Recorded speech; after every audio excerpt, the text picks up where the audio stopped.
Hello दोस्तों, स्वागत है आपका मेरे चैनल पर ध्रुवीज फूड हब। आज मैंने बनाया है प्याज और आलू के पकौड़े। उसके लिए मैंने एक बर्तन लिया है बड़ा सा और उसमें मैंने प्याज को कट कर लिया है स्लाइसेस में और इसे हम अलग कर लेंगे हाथ से ताकि सिंगल सिंगल स्लाइस हो सके।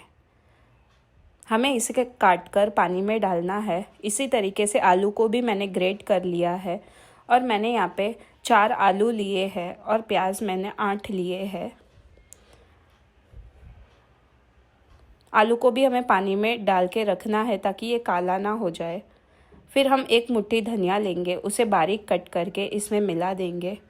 फिर 2 बड़े चम्मच अदरक लहसुन और हरी मिर्च का पेस्ट डालेंगे।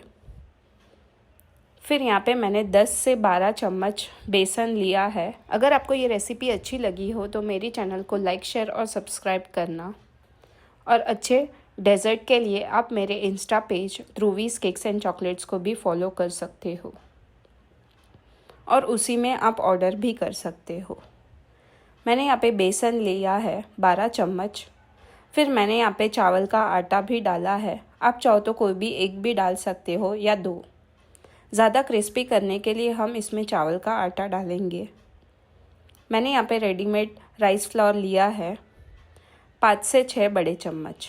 आप चाहो तो हाफ भी ले सकते हो। इसमें डाल के हम इसमें मसाले डालेंगे। मैंने यहाँ पे 1 बड़ा चम्मच आमचूर पाउडर, 1 छोटी चम्मच नमक, 1 बड़ी चम्मच लाल मिर्च पाउडर, आधी छोटी चम्मच हींग पाउडर, आधी छोटी चम्मच हल्दी पाउडर, 1 बड़ा चम्मच धनिया पाउडर, 1 बड़ा चम्मच चाट मसाला, 1 बड़ा चम्मच काला नमक डालेंगे। फिर हम सभी चीज़ों को अच्छी तरह मिक्स कर लेंगे। 1 छोटी चम्मच हम काली मिर्च पाउडर भी डाल सकते हैं। आप अपने हिसाब से तीखा कम या ज़्यादा कर सकते हो।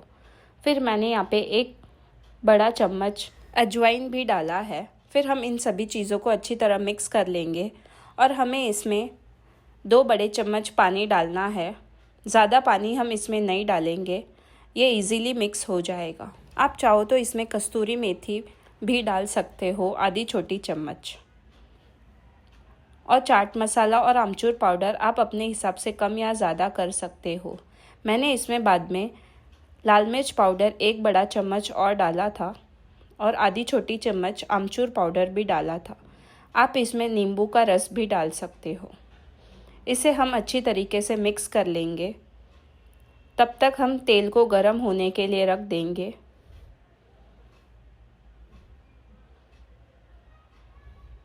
अच्छी तरीके से मिक्स करने के बाद हमारा बैटर रेडी है। इसे हम डीप फ्राई कर लेंगे। आप चाहो तो एयर फ्राई भी कर सकते हो। तेल अच्छी तरह गर्म होने के बाद मीडियम आंच पर हम इसमें पकौड़े डालेंगे और इसे फ्राई कर लेंगे। छोटे छोटे हम क्यूब्स डालेंगे इसमें। आप चाहो तो चम्मच से भी डाल सकते हो। 2-3 मिनट एक साइड पकाने के बाद हम टर्न कर लेंगे इसे और दूसरी साइड भी हम पका लेंगे। अच्छी तरीके से फ्राई गोल्डन ब्राउन होने तक हमें इसे करना है। बाद में हम निकाल के इसमें ऊपर चाट मसाला भी स्प्रिंकल कर सकते हैं। आलू और प्याज के पकोड़े के साथ हम इसमें हरी चटनी और टमाटो केचप के साथ सर्व करेंगे। आप चाहो तो मीठी चटनी भी ले सकते हो। अच्छी तरीके से दूसरे साइड भी हम इसे पका लेंगे और ये पकोड़े रेडी है। हम इसे एक डिश में ट्रांसफ़र कर लेंगे। इसे हम गरम ही सर्व करेंगे। टिश्यू पेपर से आप एक्स्ट्रा ऑयल भी निकाल सकते हो। और हमारे आलू प्याज के पकोड़े तैयार हैं। Thanks for watching.